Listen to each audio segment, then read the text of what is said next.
Assalamu alaikum dear viewers and well wishers, welcome back to my YouTube channel Easiest English by Shahin sir. সম্মানিত হবু শিক্ষকবৃন্দ, আপনারা যারা 18তম ইংরেজি লিখিত পরীক্ষা দিবেন তাদের জন্য আমি আজকে সেকেন্ড পার্ট ক্লাস আপলোড করছি, expressing solution to a problem. এখানে দেওয়া থাকবে কোশ্চেন প্যাটার্ন এবং অ্যান্সার করার সঠিক নিয়ম। আসলে expressing solution to a problem এই যে আইটেমসটি, এই যে কোশ্চেনটি, এটি কিন্তু আমাদের নতুন কারিকুলাম থেকে নেয়া, ওকে, এবং এটি নতুন কারিকুলামের নবম শ্রেণীর বইয়ে রয়েছে। এই নবম শ্রেণীর বই থেকে আমি আপনাদেরকে দেখাবো কিভাবে এর কোশ্চেনটা আসবে এবং কিভাবে এর সলিউশনটা লিখতে হবে। এটা যদি সঠিক পদ্ধতি না জেনে শুধু মুখস্থ করে যান তাহলে কিন্তু কখনোই ভালো মার্কস আশা করা যায় না। এখন যে কম্পিটিশন চলছে, এই কম্পিটিশনে আপনাকে টিকতে গেলে অবশ্যই সঠিক ওয়েতে পড়ে সঠিকভাবে জেনে অ্যান্সার করতে হবে, তাহলেই আপনি টিকে যেতে পারেন এবং পেয়ে যেতে পারেন চাকরি নামক সোনার হরিণটি। চলুন কথা না বলে চলে যাই মূল পর্বে। তবে মূল পর্বে যাওয়ার আগে আপনারা যারা এখন পর্যন্ত আমার চ্যানেলকে সাবস্ক্রাইব করেনি ঝটপট সাবস্ক্রাইব করে ফেলেন, কারণ সাবস্ক্রাইব করলে আপনারা পেয়ে যাবেন। আমি কিন্তু নতুন কারিকুলামের অষ্টম, নবম, সপ্তম এবং ষষ্ঠ শ্রেণীর ইংরেজি বইয়ের প্রতিটি পাতা ক্লাস নিয়েছি, প্রতিটি পাতা বুঝিয়েছি, যেটা আপনাদের কিন্তু ভবিষ্যতে ক্লাস নিতে অনেক হেল্প হবে। সম্মানিত হবু শিক্ষকবৃন্দ, দেখেন আপনাদের কিন্তু expressing solution to a problem, এখানে মার্কস কিন্তু রয়েছে 10, এখানে 10-এ 10 তোলা যাবে। চলুন আমরা দেখি ক্লাস 9-এর বই আসলে এটি কীভাবে উপস্থাপন করা রয়েছে। ওকে, এই যে ক্লাস 9-এর বইয়ে চলে আসলাম, expressing a solution to a problem, এটি একটা অধ্যায়, তাই না? এটি আপনাদের বোর্ড বই, এর ক্লাস 9-এর বোর্ড বই আপনি অনলাইন থেকে ডাউনলোড করবেন NCTV থেকে। ওকে, 61 পৃষ্ঠা রয়েছে। এই 61 পৃষ্ঠা থেকে শুরু করে 80-82 পৃষ্ঠা পর্যন্ত এটা রয়েছে। তারপরে পুরো 20 পৃষ্ঠা জুড়ে কিন্তু এই expressing a solution to a problem নিয়ে আলোচনা করা হয়েছে। সো এইখানে যে দিক নির্দেশনা দেওয়া রয়েছে, এইখানে যেভাবে বলা হয়েছে সেভাবেই কিন্তু আপনাকে সলিউশন করতে হবে। আমি তার উপরে কিন্তু একটা ক্লাস নিয়েছিলাম। ওকে, সেই ক্লাসটি আপনারা যারা দেখেননি তাদেরকে আমি এখানে লিঙ্ক দিয়ে দিব, তারা অবশ্যই দেখবেন, এবং যারা দেখেছেন তারা তো অবশ্যই কমেন্ট সেকশনে লিখবেন যে আমরা আপনার পুরনো ক্লাসটা দেখেছিলাম। ওকে, সেখানে কিন্তু আমি বুঝিয়েছিলাম 5.4.1, এই 5.4.1 এর আলোকে কোশ্চেন হতে পারে। কোশ্চেনটা দেখেন এমন, এখানে কিন্তু একটা কোশ্চেন দেওয়া রয়েছে। ওকে, এই কোশ্চেনটা কিন্তু আমি বিস্তারিত বুঝিয়েছিলাম। দেখেন, the internet has brought the world into our grip, but it has also created new problems for teenagers. What are the most serious problems associated with the internet and what solutions can you suggest? এরকম টাইপসের কিন্তু question হতে পারে। ওকে, তারপরে কোশ্চেনের সাইজটা দেখেন, অনেক বড় কোশ্চেন। আবার এখানে এমনও করতে পারে যে কোশ্চেন দিয়ে ওনারা ইন্ট্রোডাকশন দিল, ইন্ট্রোডাকশন দিয়ে আবার বললো বাকি কাজটা পূরণ করতে হবে। ওকে, তারপর হচ্ছে বডি প্যারাগ্রাফ 1-এর একটা দুটো লাইন দিয়ে দিল, দিয়ে বলবে যে বাকিটাকে পূরণ করেন। আমি কিন্তু এটা শিখিয়েছিলাম। আজকে আমি কিন্তু অন্য একটি আলোচনা করব যেটা অন্যভাবে আসতে পারে। অর্থাৎ আমরা এখন পর্যন্ত জানি না এটার কোশ্চেনটা কীভাবে NTRCA দিবে, কিন্তু বইয়ে যেভাবে দেওয়া রয়েছে দুইটা পদ্ধতি রয়েছে। তারপর আমি একটা পদ্ধতি আগে আলোচনা করে ফেলেছি, যেটা এখনও আমি বলছি, এরপরে আমি নতুন পদ্ধতিটা বলবো। ওকে, এরপর দেওয়া থাকবে হচ্ছে মেইন বডি প্যারাগ্রাফ 2, এখানে সলিউশন দিতে হবে। এই সলিউশনের 2-একটা লাইন ওনারা দিয়ে রাখতে পারে। হ্যাঁ, তারপরে হচ্ছে আমাদেরকে ফাইনালি কী করতে হবে, কনক্লুশন করতে হবে। কনক্লুশনে কী করতে হবে সেটাও বলে দিবে কিন্তু। ওকে, এখন আমরা আজকে দেখব যে কোন স্টাইলের প্রশ্ন ওটার বাইরে হতে পারে। আমরা কিন্তু 5.4.1 দেখেছিলাম, আজকে দেখব 5.4.2। এখানে কোশ্চেনটা কেমন হতে পারে দেখেন। Now solve one of the problems you are facing in your school. তাহলে এখানে একটা কোশ্চেন করতে পারে যে কোশ্চেনটা এমন দিল যে এখন এর সলভ করেন এমন একটা প্রবলেম যেটা আপনি আপনার স্কুলে দেখতে পাচ্ছেন, অথবা আপনার পরিবারে দেখতে পাচ্ছেন, বা পরীক্ষার হলে দেখতে পাচ্ছেন। তাহলে কোশ্চেন প্যাটার্নটা কিন্তু এমন হবে। Okay, to improve your schools recycling system. এখানে কোশ্চেনটা হবে দেখেন, to improve your schools recycling system by writing a problem solving essay. তাহলে কীভাবে স্কুলের রিসাইক্লিং যে সমস্যাটা রয়েছে এটাকে ইমপ্রুভ করা যায় সেটা লিখতে হবে প্রবলেম সলভিং এসের মাধ্যমে, and present it to the concern authority. এগুলো কোনো ব্যাপার নাই, এগুলো কাজ নাই। এইখানে কি বলছে দেখেন, follow the given steps to right your এসে ইন মোর স্ট্রাকচার্ড ওয়ে। আপনাকে কিন্তু নিচে কিছু ইনস্ট্রাকশন দিতে পারে বা স্টেপ দিয়ে রাখতে পারে, অথবা বলে দিতে পারে যে এরকম যে রাইট আ প্রবলেম সলভিং এসে ফলোইং দ্য 4 স্টেপস স্ট্রাকচার। আমাদের 4 ধাপের যে স্ট্রাকচার রয়েছে সেটা ফলো করে করতে হবে। তাহলে আমাদেরকে আগে জানতে হবে ওই 4টি ধাপ কি কি। চলুন, আমি কিন্তু মার্ক করে রেখেছি, আপনারা এগুলো স্ক্রিনশট করবেন। এই যে আমি মার্ক করে রেখেছি, রাইট দ্য ফার্স্ট পার্ট ইন্ট্রোডাকশনে কি লিখতে হবে? By paraphrasing the problem. হ্যাঁ, এখানে যে প্রবলেমটা দেয়া থাকবে, ওই যে আমি কিন্তু বলেছিলাম প্রবলেমটা কেমন হতে পারে, অনেক বড় করে কোশ্চেনটা দিতে পারে। কোশ্চেনটা কি দিতে পারে? অনেক বড় করে। যেমন এখানে আমি দেখিয়েছি, দেখেন এই যে কোশ্চেন সাইজটা দেখেন অনেক বড়, তাই না? তাহলে এই যখন বড় করে দিবে, এইগুলোকে আমাকে আগে প্যারাফ্রেজ করতে হবে। প্যারাফ্রেজ কিভাবে করতে হবে তার কিন্তু আমি একটা ক্লাস নিয়েছি। আপনারা যারা পাননি অবশ্যই কমেন্ট সেকশনে লিখবেন, প্যারাফ্রেজের ক্লাসের লিঙ্কটা দিয়ে দিব এবং এই ভিডিও ডিসক্রিপশন বক্সে তো আমি দিয়ে রেখেইছি। ওকে, এরপরে দেখেন কি করতে হবে।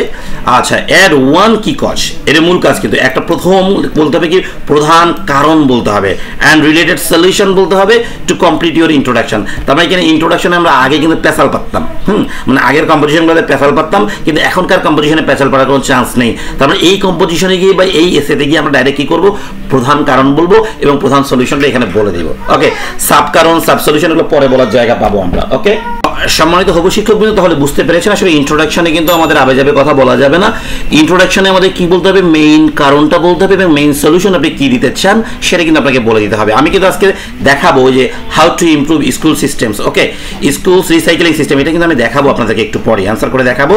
সেটা কিভাবে আমি অ্যান্সার করেছি সেটা আপনাদেরকে দেখাবো, সেখানে কি কি অ্যাড করেছি সেটা আপনাদেরকে দেখাবো। ওকে, এবার দেখেন নাম্বার 2 এ আমাদের যে কাজ করতে হবে, মেইন বডি প্যারাগ্রাফ। এই মেইন বডি প্যারাগ্রাফে যে কাজটা করতে হবে, এর কজ লিখতে হবে, কারণ লিখতে হবে। ফার্স্ট স্টেট দ্য কজ, প্রথমে আমাদের যে কারণটা রয়েছে এই কারণটাকে বর্ণনা করতে হবে। হ্যাঁ, then explain the cause and explain example. এখানে ব্যাখ্যা করার পরে কিন্তু আমাকে এক্সাম্পল দিতে হবে, এখানে এক্সাম্পল ছাড়া হবেই না। ওকে, মাস্ট আমাকে এক্সাম্পল টানতেই হবে, তাহলে বিভিন্ন ধরনের এক্সাম্পল টানা যেতে পারে। ওকে, সেটা কিভাবে টানবেন একটা দেখাই দিই, আপনারা সবাই ইংরেজি স্টুডেন্টরা বানাই লিখতে পারবেন। ওকে, দেন এরপর আমাদের কিন্তু 4টা স্টেপ বলছে, একটা স্টেপ হলো, 2টা স্টেপ হলো, এবার 3 নাম্বার স্টেপে যাচ্ছি আমি। ওকে, এবার দেখেন and write a body paragraph solution, তাহলে এবার আমাকে কি দিতে হবে, সলিউশন দিতে হবে। সো বোঝা গেল, একটাতে কজ দিব আর একটাতে কি দিব, সলিউশন। একসঙ্গে কজ এন্ড সলিউশন দুটো বলার চান্স নেই একদমই। হ্যাঁ, আমরা আগে কিন্তু কজ সলিউশন একসঙ্গে বলার চেষ্টা করতাম, এখন কিন্তু এটা করা যাবে না। Follow the same process that is two state the first solution first, ওই যে একই অবস্থা আগের মতো বলতে হবে। প্রথমে মূল সমাধানটা বলতে হবে, তারপরে সেটাকে এক্সপ্লেইন করতে হবে, এক্সাম্পল দিতে হবে। ওকে, তারপরে কি আমরা ফাইনালি কনক্লুড ইওর এসে, এবং আমরা এসেটাকে কনক্লুড করবো বাই সামারাইজিং অল দ্য কি পয়েন্টস। আমরা সামারাইজিং করবো কি অল দ্য কি পয়েন্টস, সবগুলো যে কি পয়েন্টসগুলো দিয়েছি, অর্থাৎ কজে যে কি পয়েন্টস দিয়েছি, আবার হচ্ছে সলিউশনে যে কি পয়েন্টস দিয়েছি, এইগুলোকে কিন্তু আমাদের সামারাইজে গিয়ে লিখতে হবে। আশা করছি বুঝতে পেরেছেন। এবার আমি আপনাদেরকে একটা প্র্যাকটিক্যালি দেখাবো যে আসলে এই যে কোশ্চেনটা এখানে ছিল, এই কোশ্চেনটার সলিউশনটা কেমন হতে পারে।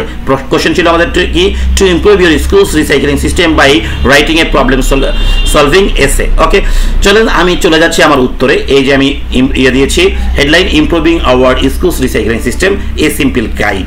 সবার আগে আমি ইন্ট্রোডাকশন দিতে হবে। আমি বলছি ইন্ট্রোডাকশনে আমাকে কি দিতে হবে বলেন দেখি। প্রথমে কি কজ দিতে হবে, তারপরে কি সলিউশন দিতে হবে, তারপরে বাকি কাজগুলো কিন্তু আমাকে করতে হবে, তাই না? দেখেন, recycling is important for keeping our environment clean but hour schools recycling system isn't working well.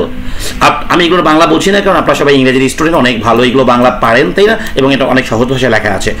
আপনার asking students and teachers we found that, হ্যাঁ, শিক্ষক এবং শিক্ষার্থীদেরকে প্রশ্ন করার পরে আমরা জানতে পারলাম যে that people don't no enough about recycling. হ্যাঁ, এই যে আমি কিন্তু কি কজটা বলে দিচ্ছি। হ্যাঁ, শিক্ষার্থীরা বা মানুষেরা ভালোভাবে জানে না রিসাইক্লিং কি, and that there aren't enough recycling bins, এবং এখানে রিসাইক্লিং বিনসও যথেষ্ট নেই।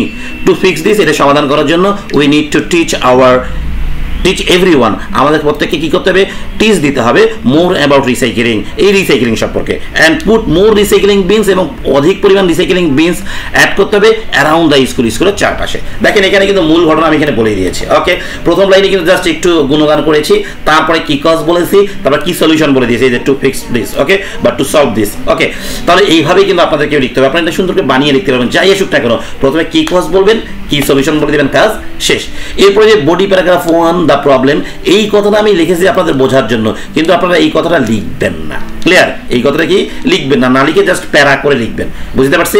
তাহলে এখানে দেখেন one big problem is that people don't no, প্রথমে কিন্তু আমাকে কজটা দিতে হচ্ছে, ডোন্ট নো। ওই যে প্রথমেই কিন্তু আমি এগুলো বলেই ফেলেছি কি, মানুষ জানে না। ওকে, মানুষ কি জানে না, তাদের এই বিষয়ে জ্ঞান নাই, ওইটাই এখন আমি বিস্তারিত বর্ণনা করব। আপনি এখানে এসে আবার আবে যাবে বলবেন তা কিন্তু হবে না। সো এইখানে যে যে কারণগুলো বলেছেন এখানেও সেই কারণগুলোই বলতে হবে।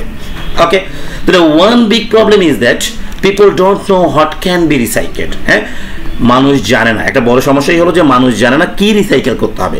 Many students and teachers don't know which items go in the recycling bin. বেশিরভাগ শিক্ষার্থী এবং শিক্ষকও জানেন না যে কোন কোন বিষয়গুলো রিসাইকেল করা যেতে পারে, অর্থাৎ পুনর্ব্যবহার করা যেতে পারে। For example, some students said they often throw plastic bottles in the trash because they are not sure if they can recycle them. For example, যে উদাহরণ দিতেই হবে, আমার কিন্তু নিয়মে ছিল উদাহরণ মাস্ট, আমি উদাহরণ দিয়ে দিলাম। এখানে উদাহরণটা আপনাকে for example, for instance, success এই কথাটা বলতেই হবে, একটা উদাহরণ টানতেই হবে। ওকে, এখানে বলা হচ্ছে যে শিক্ষার্থীরা বলেছে যে আমরা প্লাস্টিকের বোতলগুলো কি করি, ট্রাস্টে ফেলে দিই, কারণ আমরা জানি না এটা রিসাইকেল করা যায়। এখানে একটি কথা খুব ভালো করে মাথায় রাখবেন আপনারা, ওকে, সেটি হচ্ছে ফর এক্সাম্পল হোক আর অন্য কোনো জায়গায় হোক, এখানে কিন্তু আমাদেরকে কিছু মানুষের কথন দিতে হবে, কিছু মানুষের উদ্ধৃতি দিতে হবে। হ্যাঁ, যেমন সাম স্টুডেন্টস সেইড, কিছু শিক্ষার্থী বলেছেন। ওকে, আবার বডি প্যারাগ্রাফ 3-তে আমি কিন্তু ইউজ করেছি। দেখেন এখানে বডি প্যারাগ্রাফ 3-তে যাই, এই যে for example A teacher said, এইগুলো বারবার আমি এরকম উদাহরণ টানছি কেন, এটা কিন্তু একটা কারণ আছে। হ্যাঁ, কারণ হচ্ছে এইটা যদি আপনারা না দেন ফুল মার্কস কিন্তু আসবে না, কারণ আমাদের এইখানে যে লেখার নিয়ম রয়েছে সেই নিয়মেই কিন্তু স্পষ্ট করে বলে দেওয়া রয়েছে ডু আ সার্ভে, একটা সার্ভে করতে হবে, জরিপ করতে হবে।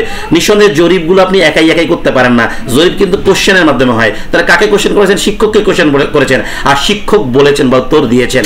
ওই জন্য আমি এখানে কি লিখেছিলাম উত্তরে, দেখেন দেখি, এই যে এই জায়গায় লিখেছিলাম সাম স্টুডেন্টস সেইড, কি সাম স্টুডেন্টস সেইড। আবার এখানে বডি প্যারাগ্রাফ 1-এ লিখেছিলাম, 3-তে লিখেছিলাম এ টিচার সেইড। সো টিচারকে প্রশ্ন করেছিলাম, তাই তারা উত্তর দিয়েছিল। সো এখানে সার্ভে যোগ না করলে কিন্তু ফুল মার্কস পাওয়া যাবে না। এই কথাটা মাথায় রাখবেন, কেন এইভাবে মানুষের নামগুলো যোগ করা হচ্ছে। আপনারা চাইলে ডাইরেক্ট নাম যোগ করতে পারবেন। ওকে, যেমন বলতে পারেন যে শাহিন এ ফার্মার। ওকে, শাহিন নামক একজন ফার্মার ছিলেন, তিনি বলেছেন সেইড, তিনি বলেছেন, এইভাবে আপনারা অ্যাড করতে পারবেন। এখন দেখা গেল যে আনএমপ্লয়মেন্ট সম্পর্কে আসছে, তখন আনএমপ্লয়মেন্টে গিয়ে আপনারা কোনো শিক্ষকের কথা যোগ করতে পারেন, কোনো ইঞ্জিনিয়ারের কথা যোগ করতে পারেন, বা কোনো শিক্ষাবিদের কথা যোগ করতে পারেন, ডাইরেক্ট নাম অ্যাড করতে পারবেন। ওকে, কারণ প্রবলেম সলিউশন এর সাথে কিন্তু কি লাগবে, সার্ভে লাগবে। কি লাগবে? সার্ভে। এটা মাথায় রাখতেই হবে। This confusion means that recyclable items end up in the garbage, making the recycling program less effective. বলা হচ্ছে এইটা হচ্ছে এইভাবেই কি হচ্ছে, এই কনফিউশনটাই কি হচ্ছে যে রিসাইক্লিং সিস্টেমটা আমাদের গার্বেজে নষ্ট হয়ে যাচ্ছে, এবং আমরা জানি না জন্য যে এই বিষয়গুলো রিসাইকেল করা যায়, এই জন্য আমাদের এই কাজটা কি রিসাইক্লিং প্রোগ্রামটা কি হচ্ছে, ইফেক্টিভ হচ্ছে না। এবার দেখেন সলিউশন বলবো, আমি কিন্তু একটা একটা সলিউশন দিব, কারণ আমি এখানে কিন্তু দুটা করে কজ বলেছিলাম। দেখেন প্রথমে কি কি কজ বলেছিলাম তারা জানে না, এবং আরেকটা কি বলেছিলাম, রিসাইক্লিং বিন ছিল না। তাহলে আমি একটার কারণ বললাম। দেখেন প্রথমে জানে না, যেটা ওই যে পিপল ডোন্ট নো, এটা বললাম। ওকে, এবং ওই ডোন্ট নোর সলিউশনটা এবার আমি দিব। এই সলিউশনটা কিন্তু আমি বলেছি টিস, একটা টিস করবো।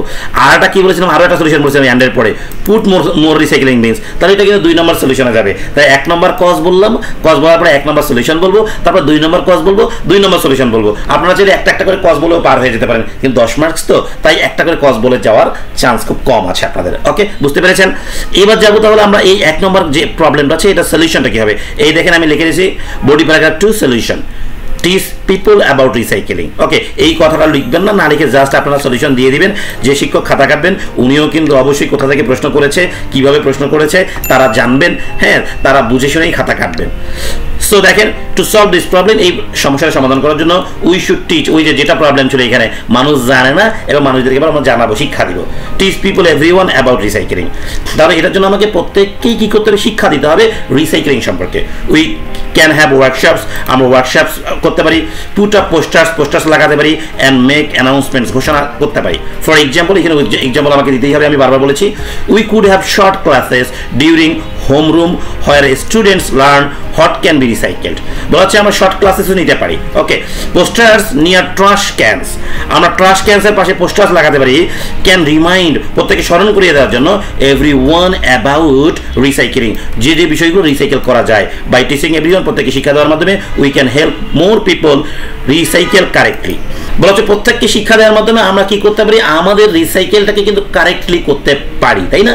এইবার দেখেন বডি প্যারাগ্রাফ 3-তে আমি প্রবলেম আরেকটা বলবো, ওই যে প্রবলেম বলবো, সলিউশন বলবো। এই প্রবলেমটা কি ছিল, ওই যে নট রিসাইক্লিং বিনস এনাফ, আমি কিন্তু ইন্ট্রোডাকশনেই বলে দিয়েছি। দেখেন ইন্ট্রোডাকশনের বাইরে কোনো কথা বলারই চান্স কিন্তু আমাদের নাই। ওকে, এই যে দেখেন এইখানে আমরা বলেছিলাম ডোন্ট নো, আচ্ছা এই যে সরি এই যে that aren't enough recycling beans, মানে এখানে পর্যাপ্ত রিসাইক্লিং বিনস ছিল না। আর এটা সলিউশন কি ছিল, পুট মোর, অধিক রিসাইক্লিং বিনস কি করতে হবে, প্রতিস্থাপন করতে হবে বা স্থাপন করতে হবে, তাই না? এই যে এইটাই কিন্তু আমাকে বলতে হবে। সো আমি যা বলবো হেডলাইনে, তাই আমাকে কিন্তু পরে বলতে হবে। অর্থাৎ ইন্ট্রোডাকশন থেকেই কিন্তু আমার ঘটনা শুরু হয়ে যাবে। নট এনাফ রিসাইক্লিং বিনস, দেখি আনাদার প্রবলেম ইজ দ্যাট, এটা কিন্তু প্রবলেম মানে cause, there aren't enough recycling bins in the school, many places like classrooms and hallways don't have enough bins. For example, এই যে ফর এক্সাম্পল কথা আমাকে টানতেই হচ্ছে, a teacher said students often throw paper in the trash because there isn't recycling bin nearby. আচ্ছা, this makes it harder for people to recycle. ওকে, এবার এটা বুঝতে পেরেছেন, বাংলাগুলো আর বলছি না কারণ ভিডিওটা অনেক বড় হয়ে যাচ্ছে। এবার দেখবো বডি প্যারাগ্রাফ 4, তার মানে এইখানে যে কাজটা বললাম তার সলিউশনটা বলবো। ওকে, কি পুট মোর রিসাইক্লিং বিনস, এটা কিন্তু আমরা ইন্ট্রোডাকশনে বলেইছিলাম, তাই না? We need more recycling bins in more places, বলা হচ্ছে আমাদের অধিক জায়গায় অধিক রিসাইক্লিং বিন স্থাপন করতে হবে। The school should buy more bins and put them where they are needed, like in classroom, hallways and the cafeteria. For example, every classroom should have a recycling bin next to the trash can. তবে trash can একটা জিনিস আর recycling bin কিন্তু আরেকটা জিনিস, এটা কিন্তু আমাদেরকে বুঝতে হবে, তাই না? Clear labels on the bins can help people know, এই যে আমরা কিন্তু এরা বলেছিলাম যে একটা লেভেল থাকতে হবে, স্টিকার থাকতে হবে, ওই স্টিকারটাই বলে দেবে এখানে কি কি ফেলা যাবে কি কি ফেলা যাবে না, what to put in them, this why it will be easier for everyone to recycle. এবার দেখো কনক্লুশনে কিন্তু নিয়ম রয়েছে, আমি আগে যা বলেছি, হ্যাঁ আগে যা বলেছি সবগুলোকে কিন্তু এই জায়গায় আবার ইনক্লুড করতে হবে। আমি এবার বলে দিতে পারি না যে অ্যাট দ্য ইন হ্যান ত্যান, এইভাবে বলা যাবে না। এখন যা বলবো আমি যে দুইটা কারণ বলেছি ওই দুটা কারণ এখানে তুলতে হবে, আর যে দুটো সলিউশন বলেছি ওই দুটো সলিউশন এখানে তুলতে হবে, বাইরের কোনো কথার দরকার নেই এখানে। ওকে, টু সাম আপ, কেন দরকার নেই? কারণ হচ্ছে আমাদের এখানে কিন্তু বইয়ের নিয়মটা বলে দিয়েছে, দেখেন বইয়ে কিন্তু নিয়ম বলেছে, আমার বইয়ের বাইরে কিন্তু যাওয়ার কোনো চান্সই নেই। হ্যাঁ, যারা ভিডিওটি না টেনে দেখেছেন তারা কিন্তু ভালো করে বুঝতে পেরেছেন, তাই না? আচ্ছা, আর যারা টেনে দেখেছেন তারা তো অবশ্যই বুঝতে পারবেন না, কারণ তাদের ব্যাপারটা আলাদা, তারা হচ্ছে আসলে সুপার লেভেলের স্টুডেন্ট। ওকে, সো চলে যাচ্ছি দেখেন সলিউশনে আবারও। To sum up, the main problems with our schools recycling system are that people don't know, এই যে দেখেন আবার একই ঘটনা বলছি, enough about recycling and there aren't enough recycling bins, একসঙ্গে দুইটা কারণে আবার বলে দিলাম। বাই টিচিং এভরিওয়ান, যে সলিউশন দুটো একবারে বলবো, everyone and adding more bins, একসঙ্গে দুইটা সলিউশনে বলে দিচ্ছি। হ্যাঁ, টিচ করতে হবে এবং বিনস অ্যাড করতে হবে। We can make our recycling system better. Teaching people and making recycling easy will help us keep our school and environment clean. So with these changes our school can set a good example for others. এই যে বাড়তি কথা শুধুমাত্র একটু বললাম, আপনারা যদি এটা নাও বলেন তাতেও দোষের কিছু হবে না। আসলে ভালো মার্কস পেতে গেলে আপনাদের কিন্তু এইভাবেই লিখতে হবে। আশা করছি আপনারা সবাই বুঝতে পেরেছেন। আমার নেক্সট ক্লাস শুরু হবে বা নেক্সট ক্লাস আমি নিব এনটিএসসি এর স্কুল সিলেবাসের উপরে কোহেসিভ ডিভাইসে। ওকে, এই কোহেসিভ ডিভাইসটা কিন্তু একটি নতুন আইটেম, এইটা অবশ্যই পরীক্ষায় আসবে, গ্রামার আইটেম কিন্তু এটা পরীক্ষায় অবশ্যই আসবে। এটার উপরে ক্লাস নিব, এটা যদি আপনারা দেখতে চান অবশ্যই কমেন্ট সেকশনে লিখতে হবে যে স্যার কোহেসিভ ডিভাইসের ক্লাস চাই। সবাই সেই পর্যন্ত ভালো থাকবেন, আল্লাহ হাফেজ।